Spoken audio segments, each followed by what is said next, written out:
everyone. How are you all? See, types of tense, काळांचे प्रकार. Basically काळांचे प्रकार हे तीनच असतात. Simple present tense, simple past tense, simple future tense.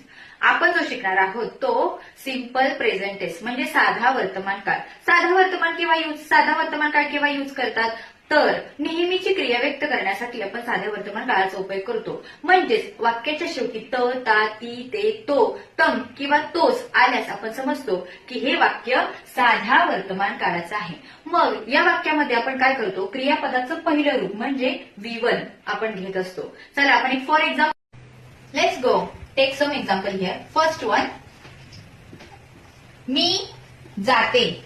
मी जाते. वाक्याच्या शेवटी त आलेला आहे. इंग्लिशमध्ये कसं होणार? आपण सिंपल प्रेझेंट टेन्स घेत आहोत. मग सब्जेक्ट म्हणजे मी, आय, आणि वर्ब वन आय. मी जातो. जातोला काय म्हणतो आपण? गो. आय गो. मी जाते. सेकंड एक्झाम्पल, तो लिहितो. तो लिहितो. तो लिहितो किंवा लिहितो.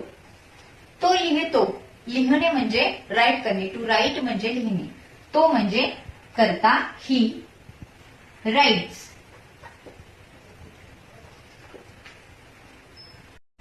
मी दररोज 10 तास काम करते. सो मी subject I work 10 hours. 10 hours every day.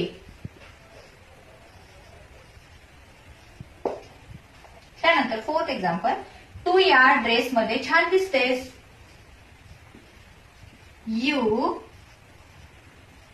Look nice in this dress.